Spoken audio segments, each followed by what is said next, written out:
Mr. Eddie Hickman and Mr. Merrill Hartson. How are you all doing tonight? Just fine. That is just fine. I assume, Eddie, you were able to see the agenda and whatnot. Merrill, you were. See it. And you were talking about the concessions just for anybody who is in our chat room or watching. Can you repeat what you just told Andrea? Yes. You said they're not letting you bring food in. I didn't think they ever let anybody bring food into a ballpark. They don't in Washington. Up until this year, you could bring in just about anything, any type of food. If you had a suite. No, if you were just a regular fan in the regular seat. You mean I could come in with a peanut butter and jelly sandwich and a bag of potato chips? Sure. I didn't know any ballpark would let you do that. But half the teams do, I read. Yeah, okay. All right, that's fine. I can't tell you which ones, but... Well, the reason you rob banks is because that's where the money is at. Mm-hmm. So, at any rate, I got a slight deviation from the schedule. I want to invite everybody to weigh in on this in the chat room. But I was checking one of my favorite sources. I don't know if you two guys do this, but I'm a fairly regular viewer of, can't get this hat straight. My head ain't straight. My hat ain't straight. Oh, whatever. All the hair. What's that? Must be all the hair on top of your head. Well, I ain't got much of that either. I wish I had more money than I got hair, but whatever. One of my favorite sources is baseball, MLB trade rumors, which also, if you go there, it includes football and basketball and hockey. But today, I was telling Merle, I called him a few minutes ago, and I said that based on what I read, the Nationals are planning to try to compete next year. They're not necessarily mailing it in. And they also, I read this afternoon that Strasburg has had his surgery already. I'm not sure I knew that. They kept it very well concealed because I follow them really closely. I have not heard a word in sports talk. I have not seen a word in the local media on Strasburg, but he did have the surgery. There's not a rendering on, maybe it's too early, how well it turned out. But I was under the impression, and I said to you the other day, how come we're not hearing about Strasburg having surgery? He's certainly not going to wait, as some have in the past, and until so late in the season that he's practically unavailable for the next season. So they say he's going to start throwing lightly in November. Yeah, I'm quoting from MLB trade rumors. The plan for Steven Strasburg is for him to begin throwing in November. Right. Today is the 20th of September. So not being a rocket scientist, that tells me in less than 6 weeks, Steven Strasburg is going to be throwing. Probably. We don't know how hard. We don't know how strenuously. But throwing is throwing, and November is not January. And if the guy starts a reconditioning program in November, and the surgery has corrected whatever was troubling him as he tried to turn his head, which was the biggest issue with him, they talked something about trapezoid, and I'm not a doctor. I don't know what the trapezoid is, but that's the surgery he has. So, well, I mean, what you're getting back if the guy can come in and pitch in the spring as a healthy pitcher, you're getting a staff ace. I couldn't turn my head on Saturday. Well, what did you do Friday night? It's not what I did Friday night. It's what I did on Wednesday when I got my flu vaccine. And we went to this dinner tonight and sat with two friends at the table. Both of them had their flu shots this week, and both of them had stiff necks. Can you believe that? Well, there are side effects. My question would be to you: did you have the friends that you had dinner with? Were they also over 65? That's a stronger shot. Yes. It says to continue with the Washington Nationals narrative. Despite the Nationals stripping things down at the deadline this year, the club appears to be attempting a quick return to contention, as evidenced by their holding on to Juan Soto. Well, that's a moot point. That's a false point. Soto's They're under. going to let Soto go for He's under team control for 3 more years. Yeah, right. Exactly right. So why wouldn't you hold on to him? At any rate, you said they're targeting MLB-ready returns in their trades. And with all due respect, I don't consider Josiah Gray and K. Barrett Ruiz to be major league ready. Do you? No, they must be talking about trades in which they either trade or look to sign established players over the winter. But the first thing they have to work on before they can talk seriously about anything other than last place in 2022 is what's got to be arguably the most horrendous bullpen in all of baseball. Since Mr. Strasburg signed a $245 million contract, he has pitched, which was during 2020 season, he has pitched a grand total of 26 2/3 innings. Well, what do you want? Isn't that good enough? Want the Nationals eventually get some money from the Orioles for the TV rights and stuff? Well, that went to a Eddie. That would linger in the courts longer than any case that you know about. That issue of TV rights on Masson is practically irreparable. I don't know that they'll ever resolve that. No, I think it's a pretty ironclad agreement that they made a concession to Peter Angelos, who did not want a team in Washington for understandable reasons. Okay. So the contract was favoring the Orioles from day one.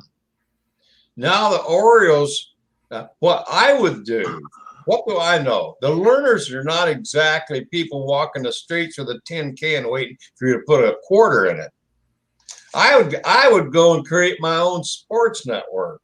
The Lerners, I don't understand why they haven't thought along those lines. You know, the Lerners, they made their fortune real estate development, in construction and real estate.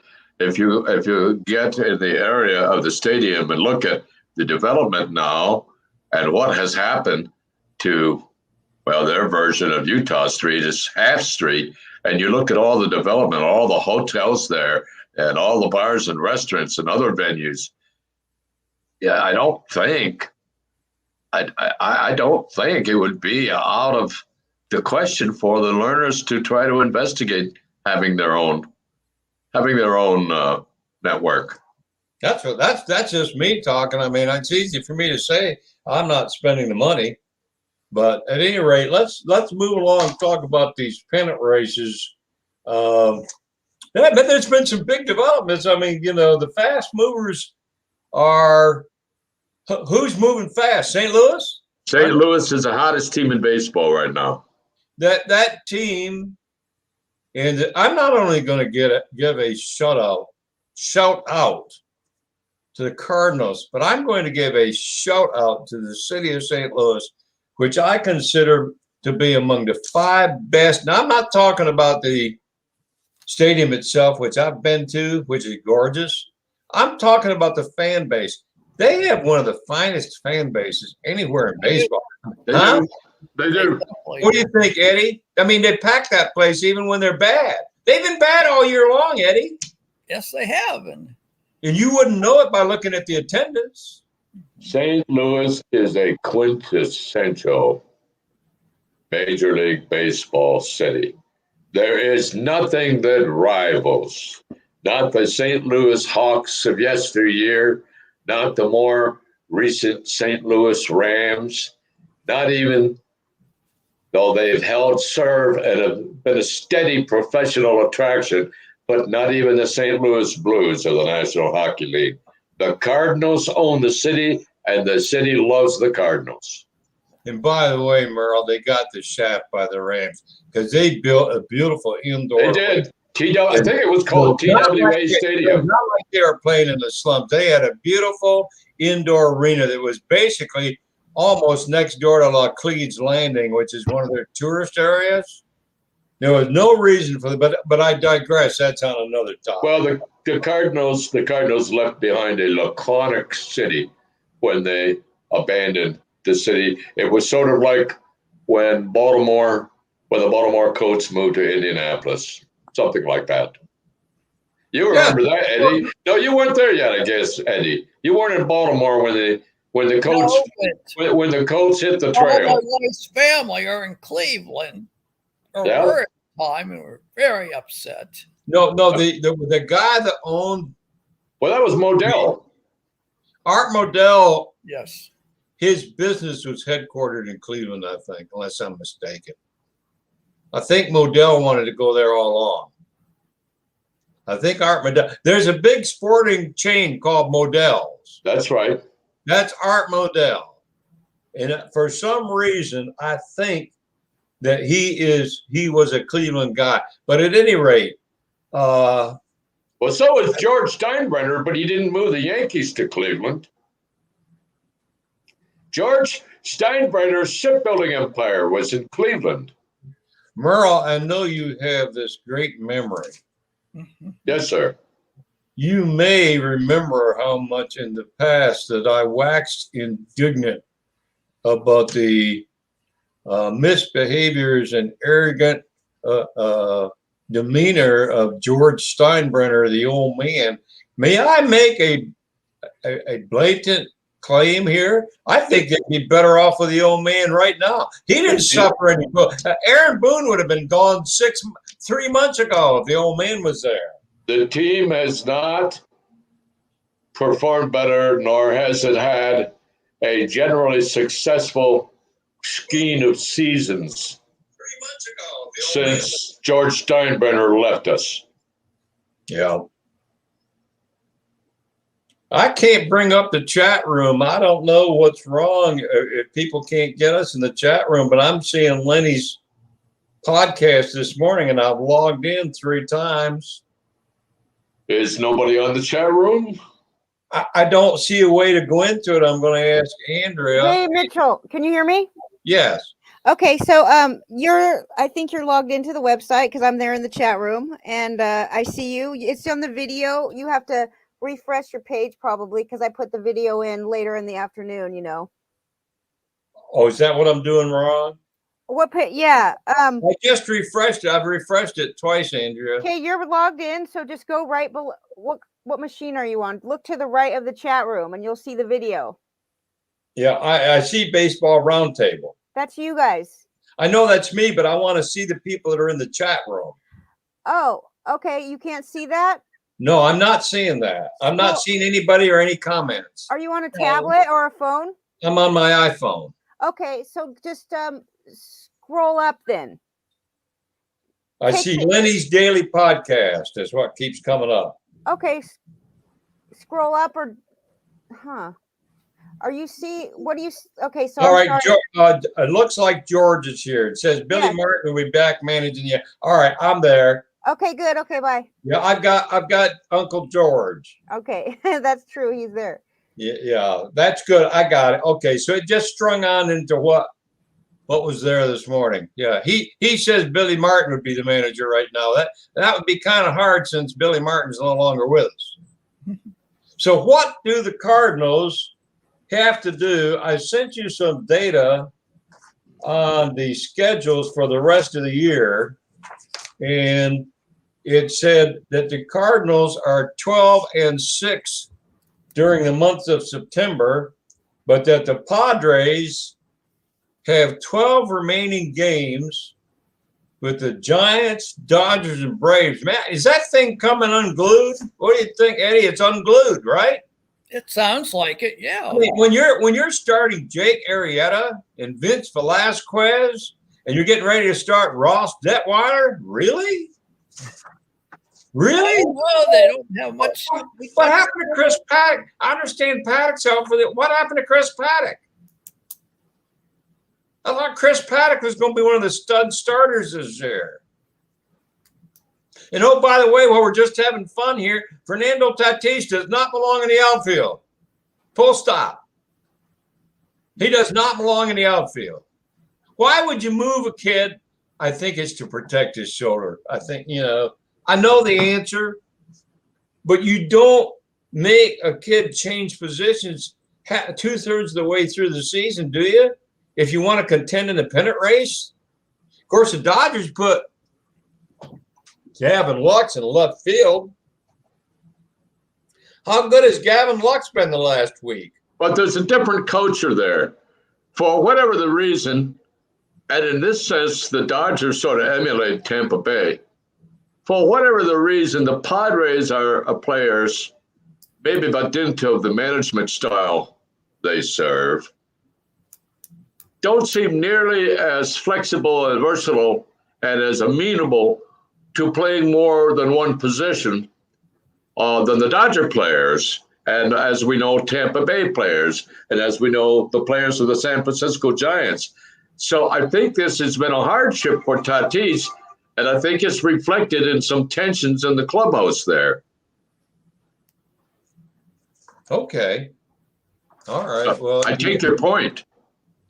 Who else has got the arrow pointing up in the wild card races in your humble view? Who do you say, Eddie? You got any sleepers? Oh, let me get my flashlight on so I can see my notes. Okay. What do you say, Merle? While Eddie's looking that up, what do you say? Okay. Go ahead, Eddie. Go ahead, Eddie.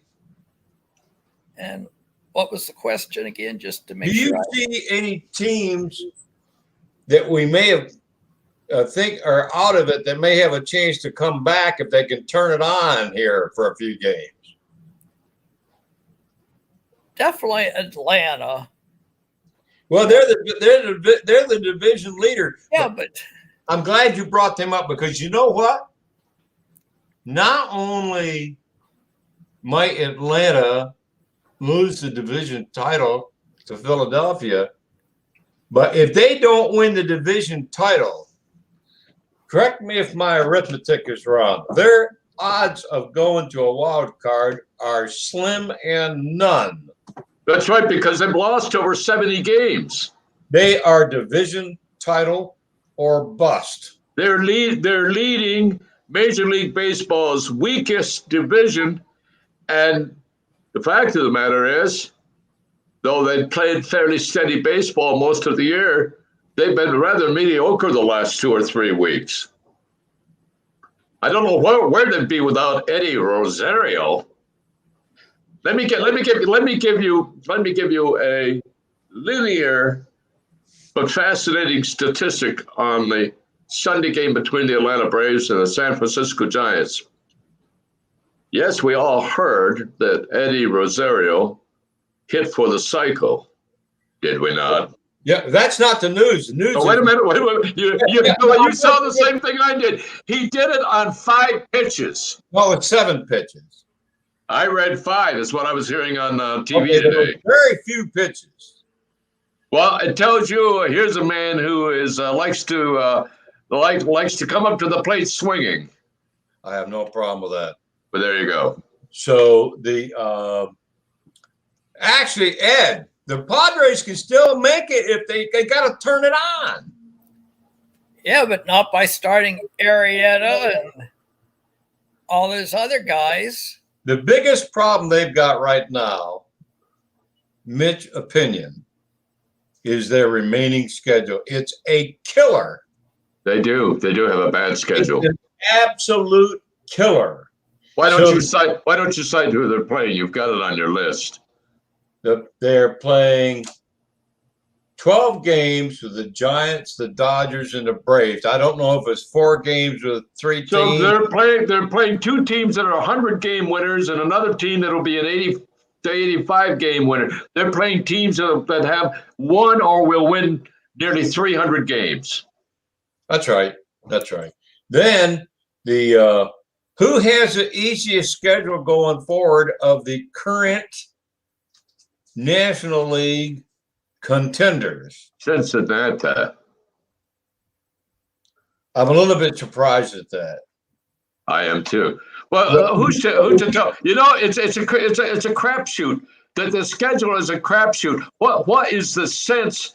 Let me ride away from the track just briefly to the National Football League. The Washington football team, which is a defending division champion, albeit 7 wins and 9 losses last year, but they were in a weak division. They played the New York Giants in their second game of the season, which was last Thursday. They're in a division where they played Philadelphia, Dallas, and New York, and the Giants. So the last 5 games this team plays this year are against a game left for the Giants and 2 each with Dallas and Philadelphia. What kind of balance is that? There's no accounting for schedules. Yeah, I agree. These are the teams that are hanging by a thread. The Mets, Mariners, and the Phillies. Eddie, do you think the Mariners have any real chance? Can they turn it up a notch and make it as a wild card? I don't know. I didn't even have the Mariners on my list. They have a winning record.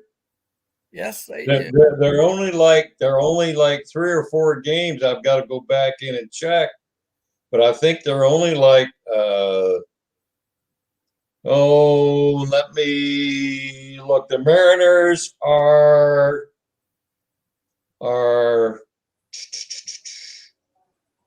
only 2 games behind the Oakland Athletics. The Mariners don't have oomph.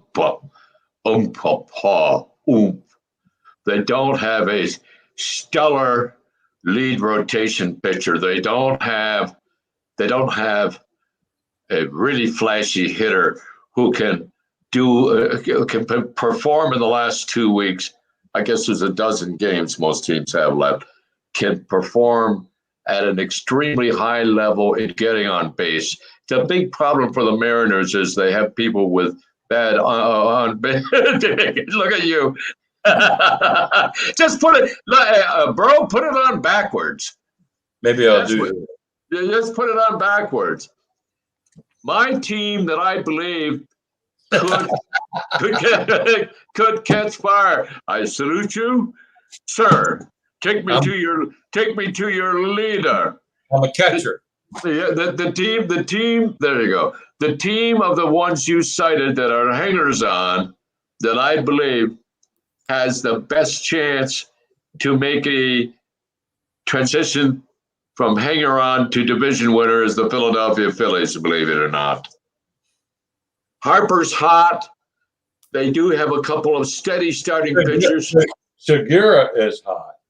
That's right.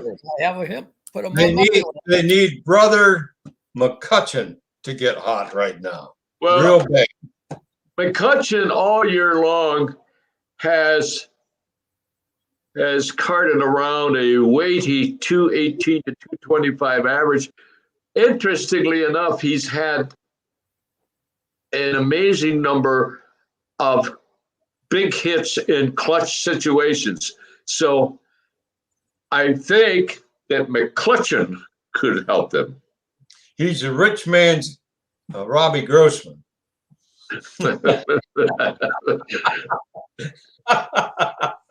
So Robbie Grossman may go 2020. Everybody laughs at me. I got him in the auction. You were sitting here. I got him in the auction for $1. $1,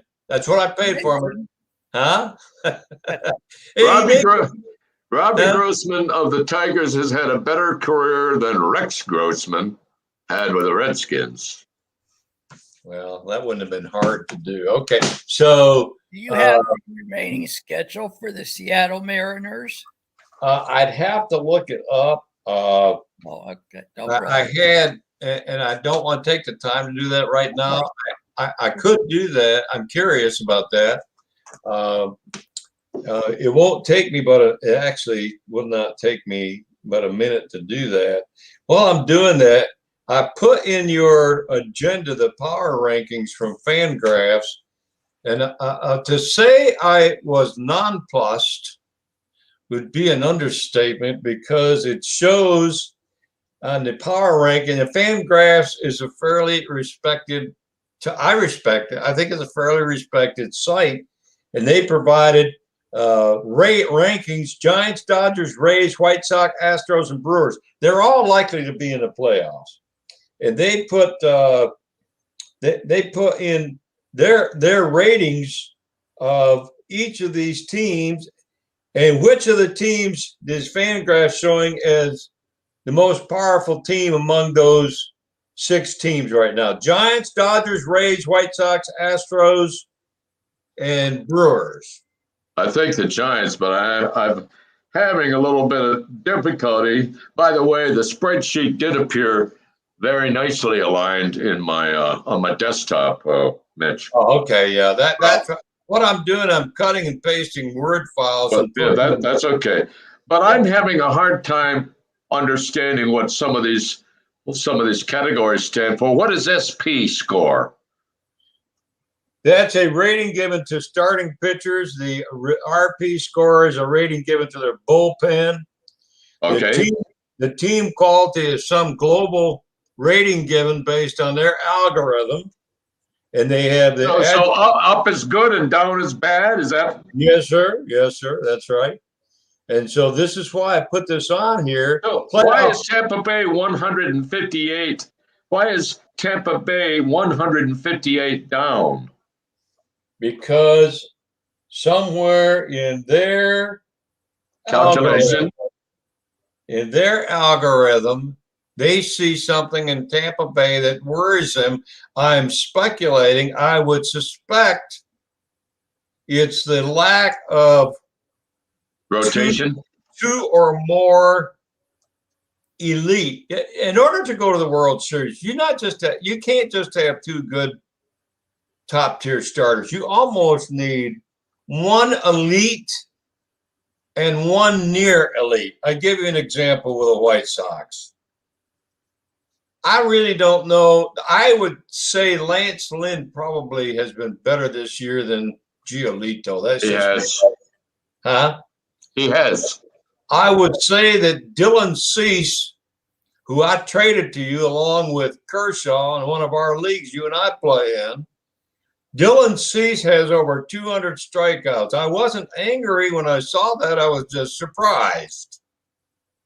And he has 12 wins. Dylan Cease is probably going to be a problem for opposing teams in the postseason.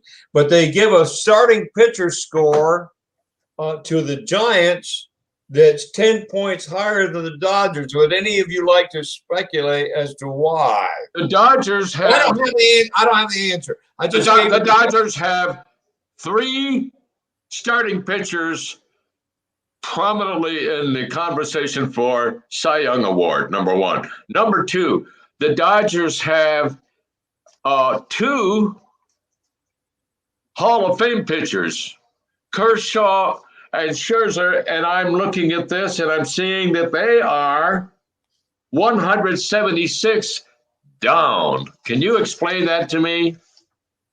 I went through the entire article and they didn't really explain. I particularly didn't like their rating on luck, which seems subjective to me.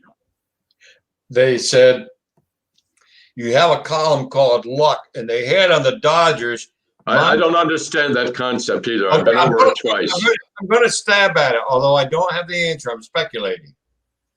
The Dodgers lost Kershaw essentially the second half of the year. And they've lost Trevor Bauer Bauer for essentially the whole year. Yeah. My interpretation, which may or may not be accurate, is that there's some degree of luck in keeping your people healthy, and you certainly don't want to lose a stud like Trevor Bauer due to a domestic incident. If that's what, I know no other way to explain that. Okay, but I will say this: if that defines their valuation of a team and the categorization of luck, I consider it a valid measurement because luck does play a role. Clearly, luck plays a role in everything, but we don't like to talk about it. That's right. So when a Harvard professor wrote this book about what's the difference between the kids who graduate from school and succeed compared to those kids who graduate from school and college and who don't succeed, is in some part luck. And it just ticked everybody off. It caused a major scandal at the time because our narrative is that if you work hard and you're conscientious and you do the things you're supposed to do, that you will succeed. Well, that doesn't always work that way. There's an old man in a movie called Blood Simple who made a statement to a prospective client for whom he was going to do nefarious deeds. That, Marty, there are no guarantees. There are no guarantees for anybody, whether it's a player trying to make the major leagues, a kid going to MIT and wants to be a NASA scientist. There are no guarantees. Here's another potential, I won't call it a disaster, I'll call it a disruption. Eddie, this question is for you. They say that there is a decent chance in both leagues that two teams in each league will finish with identical records and need a play-in game. Don't you have to do a play-in game if you have two teams? Let's say the second wild card in the National League, both teams have the identical same record. The only way to pick one is to have a play-in game, right? I would think so. Have we done that before? Didn't we do that? Didn't we do that before? Didn't we do that a year or two ago? When the Nationals played the Milwaukee Brewers at National Stadium in 2019, it was Max Scherzer on the mound for the Nationals, and I don't know who it was for Milwaukee, but that was a single game playoff. Let me give you an example. I did a little research on this today because we've had this discussion about what are the matchups in the playoffs. Basically, the matchup in the playoffs are the two wild card. Now, I'm not talking about a scenario where they finish the season with the same record. That's going to be a separate single game playoff, which is unfair. We agree on that. There is also in the construct of the playoffs, let's say hypothetically the Cardinals turn out to be the second wild card team and the Giants hang on and win the division over the Dodgers. The Cardinals, I learned today, hypothetically, because I looked at some hypothetical circumstances. It can be any team, but it makes the point. If it's the Cardinals who are the second of the two wild card teams, defined as having the poorer of the two win-loss records, they go to Dodger Stadium and play the Dodgers, who are a wild card team because they saw San Francisco win the division. Okay. But it's a different ball game. I think we did, and you're not talking about the Nationals game with Milwaukee. There was, I think, 3 or 4 years ago, and I'm drawing a blank. Well, the year they won the World, 2019, they beat Milwaukee, and I think that was not a matter of a postseason single game playoff to determine which team was a playoff team because they had identical records, is what I'm saying. Right. Now, Eddie asked me about the Mariners' schedule going forward. I can tell you, Eddie, today is the actually the 9th. Today is September 20. Yes. You mean you tell me they have today and tomorrow off? That doesn't make sense. I've Or never is it- heard of it. I'm telling the next game they play. I don't remember ever hearing of a team having 2 days off in a row. Looking at their schedule right now. Eddie, they have 3 games with Oakland. On September 23rd or 25th, they have a 3-game series with the Los Angeles Angels of Anaheim. Have an off day on the 27th. On the 28th, they have a 3-game series with the Oakland Athletics. So, yes, the Angels don't sound like a major threat, but would you want to be playing Oakland in 6 of your last games, Mr. Heckman? Definitely not. I don't. So I think hopefully I answered your question.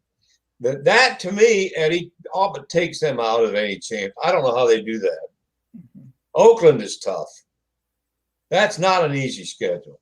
But I wanted to try to answer your question because it was a good question, and I just didn't have the answer to it. So the other team that's down, the Dodgers were shown with a down arrow. The Rays were shown as a down arrow. The White Sox were up. The Astros were up, and the Brewers were up. Why would you think that the Rays would be down? I think we just talked about. Well, I think we said the weakness of the pitching rotation. Yeah. Okay. But it didn't stop them last year from taking the team with the best record in all of baseball to 6 games in the World Series. And I don't think it will stop them this year because there's some kind of magical formula this team has. They get more out of Yarbrough and McClanahan than anybody has a right to expect. These guys would be the 4th and 5th starting pitchers on the Cardinals or the Dodgers. Yarborough's been awful lately. Awful. He started well, but you're right, he's fallen off. Terrible. That's right. Okay, for each of these teams, I'm going to go around the room, Eddie. I'm going to ask you for each of these teams, can you name, and it can be a hitter, it can be a pitcher, it can be all hitters, all pitchers, or some combination of pitchers and hitters. Eddie, can you tell me who are, in your opinion, are the 3 most important players to the Giants going forward? Chris Bryant, Grossman, and Posey. I like that, Eddie. Chris Bryant, Kevin Grossman's the #1 starter. If he doesn't beat you, they're in trouble. Yes, definitely. Buster Posey is, I can't really quarrel. We could come up with alternatives. Merle, you got any other ones you'd add or compete with those? Well, I had for the Giants, Brandon Chris. Crawford? I had Chris Bryant, Brandon Belt, and Logan Webb. Who's been outstanding. He's been terrific. All right, Merle, how about the Dodgers? Who are the 3 most important players going? Interestingly enough, you look to the top of the lineup, and my 3 most critical players are Mookie Betts, Trey Turner, and Justin Turner. Wow. You didn't have any pitchers in them because, okay. Well, I don't list pitchers because I think their pitching is going to be okay. The problem this team has had that they have not been able to catch the Giants in over a month of playing what is 750 to 800 baseball is they haven't been hitting. They put on some hitting yesterday, but they have not been hitting. They've been struggling to get 2 to 3 runs a game. So I list these 3 players because I think I think whatever triggers that lineup is going to be the most critical thing for them. There are no right or wrong answers. Okay. I mean, you could say that, that Austin Barnes is the most important player, so I guess you could say that. That would be wrong. Eddie, who are the 3 most important players to the Tampa Bay Rays? Austin Meadows. Okay. Yeah. I thought we were going to talk about National League teams. Well, I am. I'm going through all the 6 teams that that Fangraphs named as the 6 most powerful teams. I'll give you a minute. I'll come back to you. Okay. Let me give you a minute. Merrill, how about the White Sox? Who are the 3 most important players to the White Sox? The White Sox, I have Lance Lynn, Jose Abreu, and Luis Robert. Well, he's been on fire, that young man. He's an outstanding player. That guy's been on fire. By the way, I happen to monitor sports occasionally while I'm in my office, and I have to report that Josh Bell, he of the sometimes shaky fielding stance, was placed in left field tonight for the game in Miami, and I forget which Miami hitter, I believe it was De La Cruz, hit one of those Soto-type shots, headed out of the ballpark at left field, and Josh Bell leaped at the fence, partially turned around, reached out, and caught that ball, and I'm absolutely stunned. Oh, my. Now, we're going to get later in the program. I hope we have time for it because you have a really great category of some leading players who are question marks, free agents, or whatever they are for next season. And I have some information on Zimmerman. But I only say Zimmerman has a little bit of relevance to this experiment with Josh Bell. They want to try to talk Zimmerman into coming back for another year. And they want to figure out if Josh Bell can actually play left field and they can play Zimmerman at first base, and you would add some punch to the lineup. We all know that. Zimmerman's been a bench player this year and has 14 homers and 45 runs batted in. That's pretty good for a guy that maybe starts once a week and pinch hits. I don't want to go off on another tangent, but I can't resist saying that there is a outside chance, and might be greater than an outside chance, that we have the designated hitter next year in both leagues. If we do, that's a game changer. That's right. A guy like Josh Bell, that's a perfect place for him. He could become the DH, and you put Zimmerman there also working out Riley Adams at first base. Well, you and I have talked about this many, many times. Neither of us likes the designated hitter rule, but I think we both come to agree that if you're going to keep it in the American League, then both leagues should have it rather than one having and one not. Well, you shouldn't have different rules. Eddie, did you come up with 2 other Tampa Bay Rays? Oh, I did definitely get one. That's Randy Arena. I can't Rosarina. Rosarina. Okay. You know he was absolutely the frosting on the cake last year for Tampa, wasn't he? Yes. Yeah, that run that kid made the last 2 weeks of September in the postseason was memorable.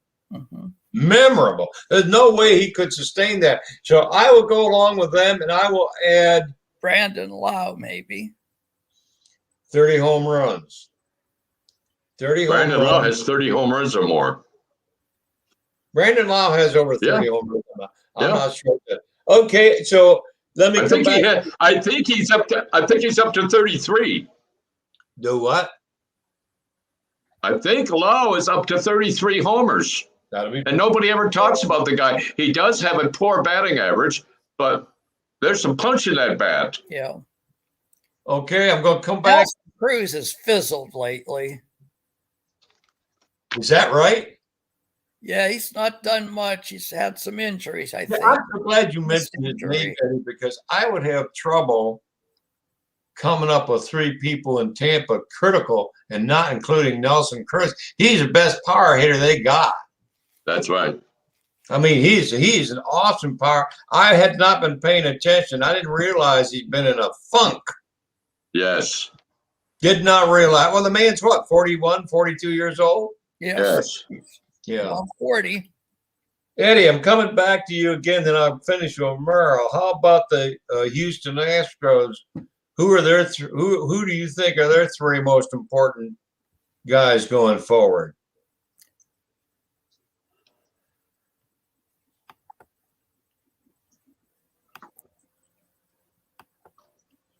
Well, they don't have.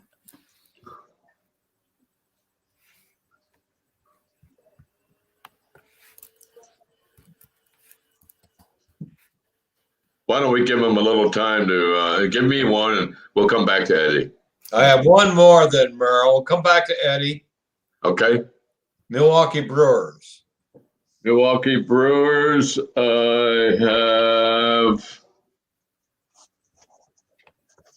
I have the pitcher. I'm drawing a blank on this name. Who's the lead pitcher on the team? Not Woodruff, the other pitcher. Woodruff is number one starter. Corbin Burns is number two. Well, I have Burns because I think. What, Eddie? Freddie Peralta. Yeah. I have Corbin. I think he's a third starter. Oh, But that doesn't mean he could. Doesn't mean you couldn't say he's key, because you could make that argument. Yeah, go ahead, Merle. I have Corbin Burns, Colton Wong, and Josh Hader. Okay. Why do you have Colton Wong?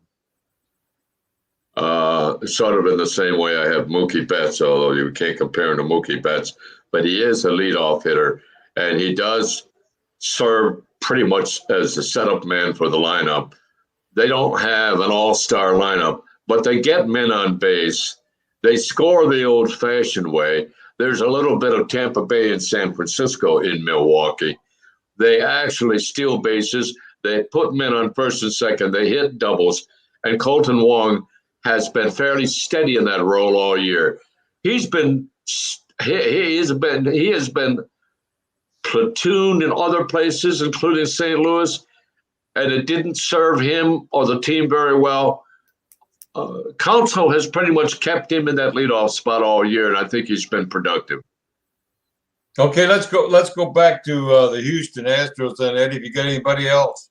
well, I go with third baseman Alex Bregman.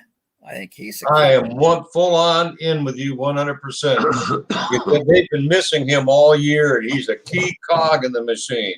I don't know how Zach Greinke will do in the playoffs, but I've always liked him. I would agree with that too, Merle. How about you? Greinke has been. Greinke, we went through this last week. I'm picking Greinke because of the necessity of starting pitching experience. He has not had a great year. He is clearly looking in the rearview mirror on his career, but in a big game, in a postseason, high-intensity environment, he would be the one I would pick for that team. All right. That's good. And maybe let's throw in Jordan Alvarez. Good one. Yeah. Jordan. Used to be a Dodger. He came up in the Dodger system. He was traded for a relief pitcher, Eddie, called Josh Fields. Not exactly a headliner. I think Josh Fields lasted on the Dodger staff 2 seasons. Yeah. But How's Kyle Tucker been doing lately? I don't well, know. I had Kyle Tucker. He's had a minor injury yet. Oh. I had Kyle Tucker on my list because he's a combination of power and speed that he can really fire a rally up if you get runners on base and Tucker's coming up to bat. He can fire it up. What I'd like to do is, in the few minutes we have remaining, is there are a number of veterans who've been around for quite a while. And they're all free agents. I want to kind of go through this list one by one and ask you, what happens to these people? Will they get a gig? Should they get a gig? If they get a gig and you're a GM, of a team, which team would you be? Did you want to get him? We'll start with Adam Wainwright, who's had an absolute. Yeah, go ahead. Sign him for one more year. See how he does. Cardinals. Yes. That's who he's with right now, isn't he? Yeah.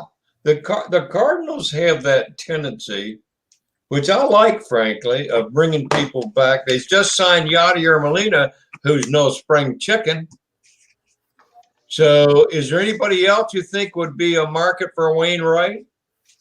Is he in danger of not getting a gig? No, he'll get a gig. How much money will he get? Is that I'm with Eddie. He's a stay-at-home guy. If he gets a gig, it'll be to stay with the Cardinals. 10 million, 12 million? 10. 8 to 10. Well, I'll tell you what, he's been a damn sight better than Patrick Corbin, who's getting more than that. Well, there you go. Corbin's getting 23.5 a year, and he's won 8 and lost 15. That's not even the worst part of it, because he's playing on a losing team. So the number of wins is a very deceptive statistic for a starter. It's not. I can forget your ERA and your WHIP are not deceptive. Yeah, there you go. Can I take Zimmerman because I heard something today? Yes, Ryan Zimmerman's next on my list. The conventional wisdom has been based on Zimmerman, as several other players did, excusing himself from the COVID season. He has an infant and a toddler in the house, and he did what he thought was a responsible thing. The Nationals welcomed him back. He is, what I'm not quite clear on that I couldn't learn today is whether there's a team option on Zimmerman for 2022, but I don't think so, because at his pregame news conference, the manager, Dave Martinez, today was asked about whether Zimmerman has indicated to the team his plans, whether he will retire, whether he will explore signing with another team, or whether he will seek to come back to the Nationals. The overwhelming conventional wisdom is that Zimmerman is a Cal Ripken. He will either play another year with the Nationals under a one-year contract, or he'll retire. The belief is that he doesn't want to play in another uniform, a tradition which free agency put to death, but a tradition rich as the history of baseball when Jackie Robinson was traded from the Brooklyn Dodgers to the New York Giants, and he immediately retired. He would not ever play a game in a Giant uniform. This kind of attachment by player to team has been a fading star in baseball for decades and decades, and is practically non-existent. But what Martinez said today was that Zimmerman has not talked to him, nor he didn't indicate to what extent they interrogated Zimmerman about this, but has not indicated what his plans are for 2022. But the belief that one could have inferred from Martinez's remarks is that if he wants to come back and play another year, they'd be happy to have him, not at a big contract. I have to go back to the chat room and return to the pennant races for just a minute. George Hudson asks the question, can the Mets turn this around and actually win the division title? And I know what Eddie's going to ask me. Eddie's going to ask me what's their schedule, right, Eddie? Well, I can always ask that. Because it's relevant. It's relevant, right? To answer George's question, you'd have to understand one thing. They have a bad schedule. Not only that, DeGrom's not coming back. I think when they lost DeGrom, they were cooked. And I see no evidence that. Why would you bring him back to pitch? No. Huh? You can't. It's too risky. Their schedule is Boston for 2 games, Tuesday and Wednesday, Milwaukee for 3 games, then the Marlins for 3 games, and the Braves for 3 games. That's a horrible schedule. Except for the Marlins, that's you're playing winning teams and I playoffs. don't think the Marlins are exactly. And the Marlins are not an easy out. Because of their. I'll tell you what. There are teams in Major League Baseball that envy the young hitting and pitching talent that team has. Yeah. You know, this kid Jesus Sanchez, hit another home run tonight. Jazz Chisholm in the game against the Nationals has hit 2 home runs tonight. They have young position by position talent, and I think you indicated they have what could qualify at least as reasonably eligible starting pitchers. They are 8 to 9 deep on those. Yeah. Okay, next one is Clayton Kershaw. What do you say about it? He is indeed a free agent. You asking me or Eddie? I ask Eddie first. I think I would not want to take a chance on him. He's just been too injury prone lately, and I wouldn't want to pay the big bucks. I will. I wouldn't. Yeah, I will buttress Ed's remarks in this respect. Kershaw came back to reappear as a starting pitcher, had a little bit of a bumpy outing his first one, pitched a solid game against Cincinnati on Sunday. But he has lost 3 miles an hour on his fastball and was leveling up to the plate at a peak of 89 to 89.5 in the game he won.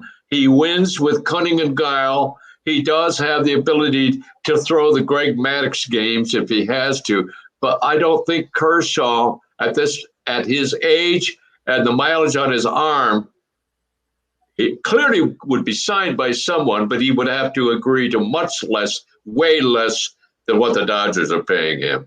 I think he is on the, well, he is, he's a free agent. He's on the last year of a contract that the Dodgers gave him at the age of whatever it was, 35, of something like $33 million a year. He's not going to get that from anybody. Yeah. Well, I don't understand a lot of the contracts, but I can tell you one high 30s pitcher that I would give 3 years to, and that's Mad Max Scherzer. If there's any, and I wouldn't do it for anybody, but that guy is something else. We can go into a tirade, which I would not recommend this evening, on the percentage of long-term expensive contracts granted by the owners to various players over the last several years, maybe the last 2 decades, and how many of the beneficiaries of the front office largesse have actually and truly lived up to the contracts. There are 2 examples here in Washington. Jason Worth was given 7 years and $127 million to be signed away from the Philadelphia Phillies, and he performed to measure. He did have injuries. He did miss parts of some seasons with injuries, but when he was on the playing field, he lived up to that contract, and he made this team, which was a perennial loser, 85 to 100 games a year. In 2006, 7, and 8, he made this team a competitive team. But no one, there is a man without equal in living up to a contract, and that is Scherzer, who got a 7-year contract from the Nationals to sign here, and has lived up to that contract, every single bit of it. Okay, here's another one, and I don't know why I don't have Scherzer on this list, but I took this off from MLB webpage, and Scherzer's not on the list. So he is on a walk year. How about Yes. what about Brett Gardner? You want to handle that one, Eddie? I've never been too much of a fan of Brett Gardner. Me either. Getting close to 40, right? I say if the Yankees don't decide to give him another year, he's done. I don't think there's much demand for Brett Gardner's services elsewhere around the league. The Yankees might re-sign him at a broken down salary for sentimental and fan support reasons, but I don't see anybody else doing it. Freddie Freeman. Oh, wow. What a catch. Yeah. This is the whale. This is the whale. This man, I think Freddie Freeman is 31. I predict Freddie Freeman gets the biggest free agent contract in baseball this winter. I don't know what team, and I don't know whether Atlanta can afford to sign him, but Freddie Freeman, he has the resume, funny word to use, but because he's such a good hitter, I'll say the good rap sheet to die for. Somebody's going to pay the man a lot of money, and somebody's going to give a plus 30 player maybe a 4 or 5 year contract. And that's going to be Freddie Freeman. Who you think might compete with the Braves to actually give him the big chunk of money? The aforementioned New York Yankees of the Bronx, New York. How about the Philadelphia Phillies? The Philadelphia Phillies don't have a first baseman, but they have a monstrous organizational budget problem. I don't think the Phillies can play on that field. They have Reese Hoskins. Hoskins has been a disappointment. If money was not an issue with the Phillies, they'd be going after Freeman. Agreed. Kenley Jansen. I've always liked him, and I've picked him up this year in a trade, and I would go another year with him for sure. If you were the Dodgers. Yeah, the Dodgers. But he's not going to get a long-term contract with anybody. He's going to want 2 or 3 years. I don't think he's going to get it. I don't think he's going to get a 2 or 3 year contract. Once again, I think here's a player like Ryan Zimmerman who identifies with a single major league team his entire career. He actually, to his credit, he was listening to the Lure side badly last season. He struggled in the postseason, but he did manage to save a couple games. But he actually, about mid-season this year, improved. He became more reliable. I think he's got 33 or 35 saves. He did. But because of his age and the mileage on his arm and the declining velocity, I don't see him getting a multi-year contract. I agree. All right, next up, Buster Posey. You take that one, Ed. You know a lot about the Giants. What do you think? Yeah, I think the Giants would sign him maybe even for 2 years, but I don't think they can go any longer than that. He's been a very reliable player. Oh, he can play first base now too. So well, they have 3 others who can play first base. Although I believe isn't Brandon Belt a free agent, Mitch? He's next on my list. Okay, well, let's throw that one to Ed. Brandon Belt, which I think is a great name for a hitter. Mm-hmm. I've usually stayed away from him. Well, I guess I'm not a GM, and I don't have a lot of money to spend on them. While we're just having fun, let me give you Brandon Belt's got a tough injury history. He does. What in my opinion are the best names for relief pitchers you either want on your bullpen staff or do not? One of them played for the Yankees, and I don't know where he is now, a relief pitcher whose last name was Holder.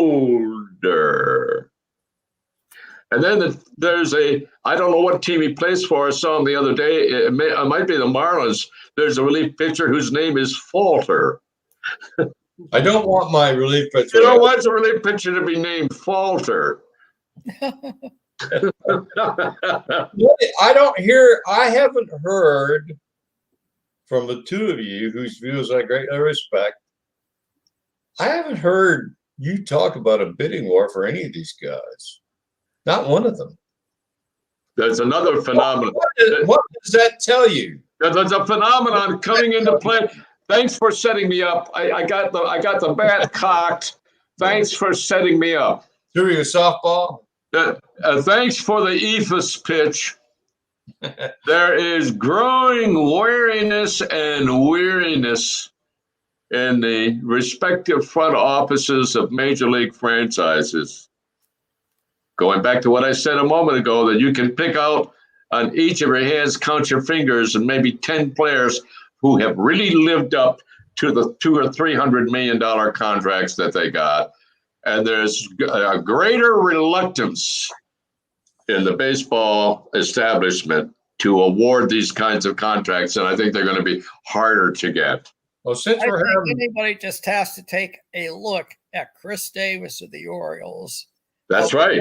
Badly he faltered after. Well, how about Bobby Bonilla of the Mets, who's been gone from the team for 20 years and still gets $1.6 million every January? it's not Bobby Bonilla's fault. That's Steve. It's Phillips. not his fault. It's it cost a man his job. No, the family, the Wilpons, Steve Phillips told the Wilpons, invest your money with Bernie Madoff and give this guy $1 million a year for the next 30 years and let Madoff manage your money. Big mistake. Big mistake. Yeah. Steve Phillips, who's great on the MLB channel, by the way, and I enjoy listening to him He's tremendously. a smart baseball man, but who can imagine giving that kind of contract? He's never gotten, well, the Wilpons agreed to it. They own the team. Well, it shows they weren't any smarter than he was. I wouldn't mind going to the mailbox on June 30th every year and picking up a check for $1 million. With 1.6 million. Pretty soon you're talking about real money. So at any I rate, got a stirring in my coins. at any rate, you've got lingering in the background. Eddie, Merle and I were talking about if we wanted to do this podcast all winter long. There's a real nervousness among the pundits and MLB channel and MLB radio. You might not have any. You because of ongoing contract negotiations, you might have a complete that hot stove lead might be more like an ice cube all winter long. But I got my season tickets paid for, so I hope there's baseball. Well, here's what I have to say about that. We can talk about an ice box as well as we can talk about a hot stove. Hey? Say that again. We can talk. You talk about whether maybe there's some wisdom to doing baseball talk in the off season. That would be a bigger story almost than the routine awarding of big contracts. Either way, there are going to be things to talk about. Well, the thing is, the Lenny Melnick website is that it's hard to find baseball talk in the off season, and for the real baseball lovers, that's what Lenny's Legion is. For the real baseball lovers, they don't want to stop talking. They don't want to hear about the NBA. No, maybe we shorten the program length a little, but I think it's a good idea to keep it going. Yeah. How about Kyle Seager? 30. What's he got? 35 home runs? Yes. He's 38 years old or 37? Ed, you're the Seattle guy. What do you think? Why'd you call him a Seattle guy? Because he talks about the Mariners more than either one of us. I drafted Seager on my fantasy baseball team, and I think the first time this year, I put him on the bench for this week, because he has a little bit of an injury. Are you in competition for a title? Oh, definitely. I've never won the league, and I have about a 11-point lead right now. Well, Ed, congratulations. That's awesome. Yeah, I had a very good draft. I made some good trades, but I also lost Trevor Bauer, John Flaherty, and you're still in first place. That's what it's all about. What do you think happens to Seager? He's not going to retire unless he doesn't get a job. Yeah. What are the Mariners going to do? The Mariners are getting Kyle Lewis back. Where are they going to play Kyle Lewis? Well, the Mariners have J.P. Crawford, a shortstop, who's had a decent year, not a great year. But I don't think that unless they wanted a big box office attraction to sign Corey Seager to play with his brother, I don't see the Mariners being interested in Seager. Oh, maybe the Mariners should sign Corey Seager. No, that's what I'm talking about. I should have made that clear. I'm talking about with Corey Seager signed to play for Seattle. I will say one thing. We're talking about these players, most of whom we think will not get lucrative contracts. Seager goes into that pool, not where Freddie Freeman is, but Seager goes into that group of people who I believe conceivably could get a pretty good multi-year contract. Well, the general Corey Seager. Corey Seager. Right. The theme that I'm hearing fairly consistent from both of you is we're not going to see mega bucks turn around like crazy this winter, like drunks on Saturday night. That's the theme I'm hearing. I can't imagine it happening, but somebody will do it for somebody. There will be a price to be paid in instant review, which is hard to carry out when they're not playing. But instant review defined for this purpose in terms of press coverage and public image and marketing and everything else. If what we witnessed this winter, a clearly turgid free agent market, is also inextricably related to negotiations on a new CBA. And if remember, didn't the players union actually go to court this past winter and challenge Major League Baseball in a suit I think that was thrown out about a baseball cabal to not sign players? Or am I taking that up in my mind? That happened recently, I know. I think that's when Don Fair was still there. No. This is like this last winter. There were some court actions in connection with all these people. Remember how long the free agent list was, even in February, with the camps were opening? It was, yeah. There were 150 players out there in spring training that didn't have jobs. By the way, if you go back, and I did this today because I don't have a life. If you go back and go, I believe it was on baseballresearch.com, and you look at that list of who your search term is who were the Major League Baseball free agents as of February 1st, 2021. I counted something like 76 players that never got signed by anybody and are out. 76. Really? Yep. That's a lot of players. That's a lot of players. You had to turn the lights off. I beg your pardon. The flashlight's still on, but it's Is it fading into the sunset? not yet. Okay. We'll close out tonight with You'd also put in the agenda about what rules should we get rid of for next year. yeah, that's what I was going to just bring up. We only got about 10 minutes left. Should we retain a minimum 3 batters faced by a reliever, for example? No. Absolutely not. No. It is. Can I just interject something? This was a rule they put in that, as best I can figure out, hasn't. When you consider we've now got to review every stolen base, which takes 5 minutes. We've got to review plays in first base, which takes 5 minutes every time. You take so much tactical strategy away from managers by telling them that a pitcher who comes into a game that's still a competitive game, and it happens to every pitcher, even the best of them, comes in and his tank is empty. He has nothing, can't find the plate. So he walks the first 2 hitters on 8 pitches, but you cannot, as a manager, go out and say, this game's going to be gone if I don't take him out. That's my feeling about it. Yeah, they should be. I hated the Yankees for taking so many pitchers out and changing them so often, but I can go back. My overall opinion was about the 7-inning games, get rid of them. And what's the other rule that? Well, starting the extra inning with a man on second base. Yeah, that's little league stuff. That's little league stuff, and I hate it. Yeah. I made in my notes, just go back to old-time baseball. Thank you. If you think the game is too long, there's nobody telling you you can't head to the exit gates. Yeah, I would be tempted to put in the clock timing the pitcher, because I saw it in use on several occasions.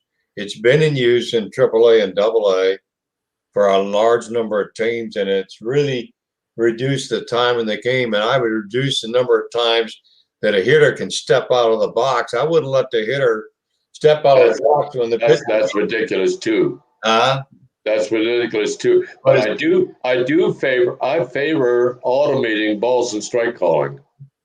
right. It's gotten ridiculous how many calls are missed. Yeah. No, we'll still have some bad calls even with the robot umps, right? Well, They're not perfect either, I don't think. They're not. They're not. well, you can turn around and slug the robot, but you'll break your wrist. Mhm. Well, on that happy note, I will say that the artificial intelligence is so amazing that I drafted a Yahoo football team on Sunday night. This is after the season started, but it was a league I played in for 2 or 3 years. How do you do that if the season's already started? It just count your statistics. Yeah. The players that you get, Retroactive you stats. retroactively count their statistics for the first 2 games. Oh, you import their stats. Yeah. Here, here's where I'm headed this, not to bore you with this, but this is where we are with just one example of how artificial intelligence is so incredible, because I finished the draft on the first team, which was a roster of 16 players, a 12-team league. And I finished in about an hour and 20 minutes.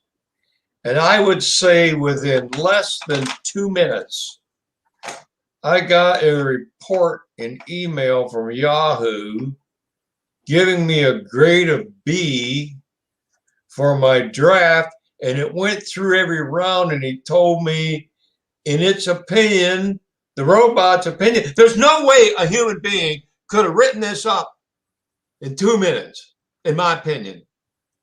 That robot analyzed my roster and said, you took Kyle Murray 2 rounds before you needed to, and you passed over, had 2 tight ends. It said you should have filled your full roster before you filled bench positions. Well, the reason I was filling bench positions is because in a 12-team league, there's going to be 24 tight ends taken. And after you get through the first 12, there's none of them worth a damn.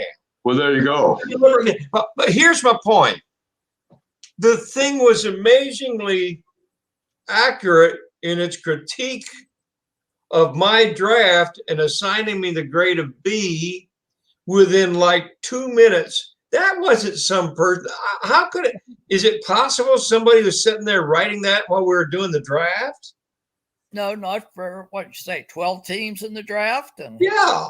and I'm sure there's No, nobody could keep up with that. drafting. Can you imagine a computer was able to crank out that critique of my draft within like 2 minutes? I'm stunned. And I didn't agree with everything it said, but most of what it said was true. I did reach for, but it was a 2-quarterback league. I've played 2 quarterback leagues now for 3 or 4 years. 2 quarterback leagues, you will actually take a quarterback as your first choice in the draft. So there's a difference between when you get quarterbacks in a 2-quarterback league.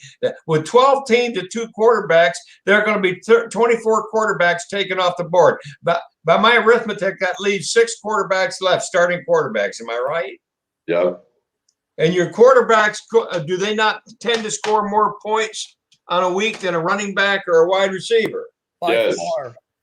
I got it in a dynasty football league for the first time ever. I've never played dynasty in either baseball or football.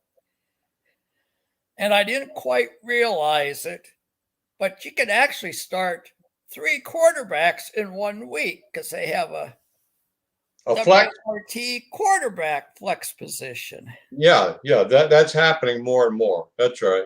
Yeah. So I'm hurting a little bit. I'm sure you are.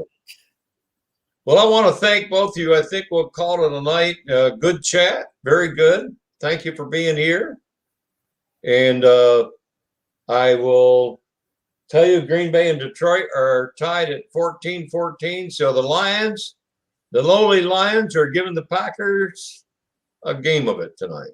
And the little heralded Jeff Guaff, the quarterback, has completed 11 of 12 passes. He's been better this year.